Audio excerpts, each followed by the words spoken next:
10 ချိန်မြောက်တာမန်သတင်းပတ်ရဲ့တောက်ကြနေရှမာတေဟုဧဝံဂေလိကျမ်းအခန်းကြီး9အခန်းငယ်29မှ32တပါးသူ၏မယားကိုမပြစ်မှားရဟုသောပညာစကားကိုသင်တို့ကြားခဲ့ရလေပြီသို့တော်သင်တို့အားငါဆိုသည်မှာအမျိုးသမီးတူအားကိလေသာစိတ်နှင့်တတ်မဲ့စွာကြည်သောသူဟူသည်များသည်မိမိစိတ်နှလုံးတွင်ထိုအမျိုးသမီးကိုပြစ်မှားလေပြီအကယ်၍သင်၏လက်ရမျက်စိသည်သင်ကိုအပြစ်ထဲသို့ကြာရောက်စေလျင်ထိုမျက်စိကိုထုတ်ပစ်လော့သင်၏ခန္ဓာကိုယ်တစ်ခုလုံးငရဲသို့ချခြင်းခံရသည်ထက်ကိုယ်အင်္ဂါတစ်ခုဆုံးရှုံးရသည်ကသာ၍ကောင်း၏သင်၏လက်ရလက်သည်သင်ကိုအပြစ်ထဲသို့ကြာရောက်စေလျင်ထိုလက်ကိုဖြတ်၍စွန့်ပစ်လော့သင်၏ခန္ဓာကိုယ်တစ်ခုလုံးငရဲသို့သွားရသည်ထက်ကိုယ်အင်္ဂါတစ်ခုဆုံးရှုံးရသည်ကသာ၍ကောင်း၏မည်သူမဆိုမိမိမယားနှင့်ကွာရှင်းလိုလျင်ထိုသူသည်သူမကိုဖြတ်စာပေးစေ၍လည်းအဆိုရှိ၏သို့တော်သင်တို့အားငါဆိုသည်မှာ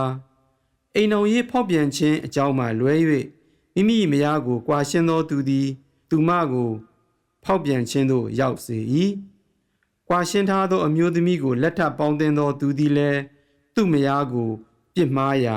ရောက်၏ဟုမိန့်တော်မူ၏ယေရှုခရစ်တော်သခင်၏မွန်မြတ်သောဧဝံဂေလိတရားတော်ပေတည်း A new heart အသက်တော်နှလုံးသားတစ်ခုဒီနေ့သခင်ယေရှုကပြည့်ညတ်တော်နဲ့ဆက်လက်ပြီးကမှစံအဆင့်သတ်မှတ်ချက်တစ်ခုကိုထပ်ပြီးချလာတာတွေ့ရပါတယ် standard တစ်ခုကိုတင်လိုက်တယ်ရိုးရိုးတာမန်အပြင်ပစလုံးသဘောဖြည့်စည်းအောင်မဟုတ်ဘဲအတွင်းသက်နှလုံးသားကနေပြီးတော့ဖြည့်စည်းတဲ့အနှစ်သာရကြတဲ့ဖြည့်စည်းခြင်းမျိုးကိုဖိတ်ခေါ်လိုက်ပါတယ်ပုံမြင့်နဲ့အဆင့်တစ်ဆင့် standard တစ်ခုကိုဆွဲခေါ်လိုက်တယ်တင်ပေးလိုက်တယ်အပေါ်ယံစကလုံးတက်တက်ဒါမလုံးနဲ့ဆိုမလုံးနဲ့အပေါ်ယံအပြင်မှာလိုက်နာခြင်းမျိုးမဟုတ်ပါဘူးနှလုံးသားအရင်းမြစ်ကနေစိတ်ရောကိုယ်ပါအနတ်ဆိုင်သောအနှစ်သာရကနေဖြစ်ဆွတ်ခြင်းမျိုးကိုညွှန်ကြားနေပါတယ်ခိုင်းစေနေပါတယ်ဒါကြောင့်မလို့ဒီနေ့ပြည့်ညတ်တော်ကိုလည်းပဲဖြည့်ဆည်းနိုင်တဲ့လူဟာအင်မတန်မှရှားပါတယ်ဆိုတာကိုကျွန်တော်တို့ရိုးသားစွာဝန်ခံကြရမှာလည်းပဲဖြစ်ပါတယ်သူများသားသမီးကိုပြစ်မမားနဲ့ဆိုတဲ့ပြည့်ညတ်ချက်ဟာအပြင်ဘက်လိုက်နိုင်အောင်သက်မဟုတ်အတွင်းသက်ကလည်းပဲလုံးဝလိုက်နာနိုင်တဲ့အခြေအနေရှိရမှာလည်းပဲဖြစ်ပါတယ်လူသားစွမ်းအားတစ်ခုတည်းနဲ့လုံးဝမဖြစ်နိုင်ဘူးဆိုတဲ့အချက်ကိုနှိမ်ချစွာရိုးသားစွာနဲ့ကျွန်တော်တို့အားလုံးဝန်ခံကြရမှာလည်းပဲဖြစ်ပါတယ်ဒါကိုဓမ္မဟောင်းခေတ်မှာတည်းကသိခဲ့ပြီးသားဖြစ်တယ်အထူးသဖြင့် Prophet Isaiah ကျမ်းခန်းကြီး26မှာတွေ့ရပါတယ်ကျွန်တော်တို့အတွက်နှလုံးသားကိုအသစ်ပြုပြင်ပေးပါကြောက်သားတဲ့တူတဲ့နှလုံးသားမာကြောတဲ့နှလုံးသားခက်ခဲတဲ့ခေါင်းမာတဲ့နှလုံးသားနေရာမှာပြုပြင်လို့လွယ်တဲ့နှလုံးသားဖျားသခင်စီကိုအမြဲတမ်းဥတည်တဲ့နှလုံးသားကိုပေးပါဆိုပြီးကမှဆူတောင်းထားတာတွေ့ရပါတယ်ဆာလံ90မှာလည်းပဲဒီလိုပါပဲနှလုံးသားအသစ်ပြန်ပေးလာဖို့ဖျားသခင်ထံဆူတောင်းလိုက်ခြင်းပဲဖြစ်ပါတယ်အသစ်သောနှလုံးသားနဲ့အသက်ရှင်သန်ဖို့ဆူတောင်းလိုက်ခြင်းပဲဖြစ်ပါတယ်သူ့မှာသာလျှင်ဒီနေ့သူချပြလာတဲ့အဆင့်ကိုလိုက်နာဖြည့်ဆွတ်နိုင်မှာလည်းဖြစ်ပါတယ်ဒီပညတ်တော်ရဲ့တောင်းဆိုမှုချစ်ချင်းမေတ္တာပါဝင်တဲ့ဖြည့်ဆွတ်မှုဒုက္ခကောင်းမဆန်တဲ့စိတ်ဓာတ်နဲ့ဖြည့်ဆွတ်မှုနှလုံးသားနဲ့ဖြည့်ဆွတ်မှုပဲဖြစ်ပါတယ်ကိုယ့်ရဲ့အကျိုးကိုယ့်ရဲ့လူဝင်ဆန္ဒကိုပဲဦးစားပေးတဲ့အတ္တဆန်တဲ့စိတ်ဓာတ်မျိုးမဟုတ်ဘဲပေးဆက်တဲ့စိတ်ဓာတ်မျိုးဆက်ကပ်တဲ့စိတ်ဓာတ်မျိုးနှလုံးသားအသစ်နဲ့ဖြည့်ဆည်းတဲ့စိတ်ဓာတ်မျိုးကိုဖြစ်ပါတယ်ချစ်ချင်းမေတ္တာပါတဲ့ဖြည့်ဆည်းမှုမျိုးလိုက်နာမှုမျိုးဖြစ်ပါတယ်ဒါကြောင့်စိန်ကျော်မှာလည်းပဲပြောထားတာတွေ့ရပါတယ်အသစ်သောပြည့်ညတ်တော်ဘာလို့အသစ်တော်လို့ပြောရလဲဆိုရင်ချစ်ချင်းမေတ္တာပါဝင်တဲ့စောင့်ထိန်မှုချစ်ချင်းမေတ္တာပါဝင်တဲ့ပြည့်ညတ်တော်ဖြစ်လို့ပဲအသစ်သောပြည့်ညတ်တော်လို့ဆိုလိုလိုက်ခြင်းပဲဖြစ်ပါတယ်ဒါကြောင့်ချစ်ချင်းမေတ္တာအားဖြင့်နှလုံးသားအားဖြင့်ဖြစ်ဆွတ်ဖို့အတွက်ဒီနေ့ခေါ်လိုက်ပါတယ် အဲ့လိုဖြစ်သွားဖို့ခက်ခဲတဲ့လူတွေကိုဖျားကလည်းဒီတိုင်းထားလားဆိုရင်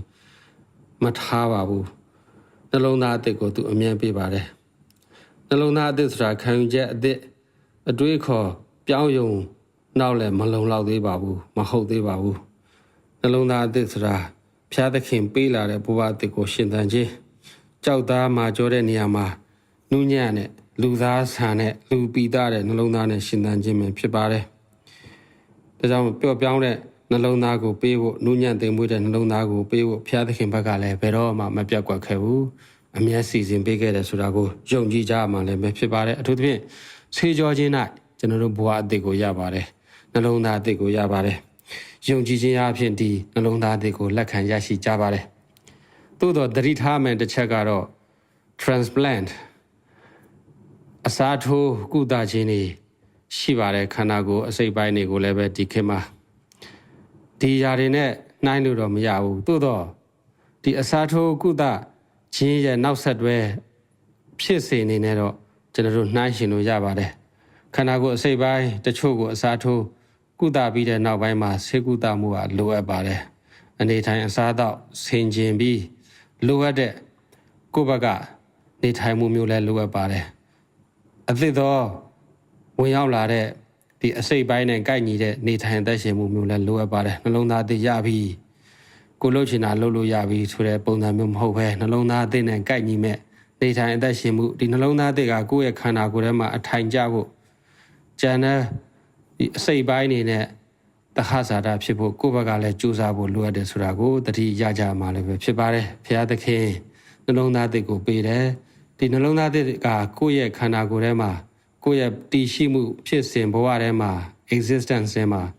အများအားမဲ့အထိုင်ကျနေဖို့အတွက်ကိုယ့်ဘက်ကလည်းကြိုးစားနေရမှာဖြစ်တယ်လို့ကျေးဇူးတော်ကလည်းမပြတ်ကွက်ဘူးဆိုတာကိုယုံကြည်နေကြမှာလည်းပဲဖြစ်ပါတယ်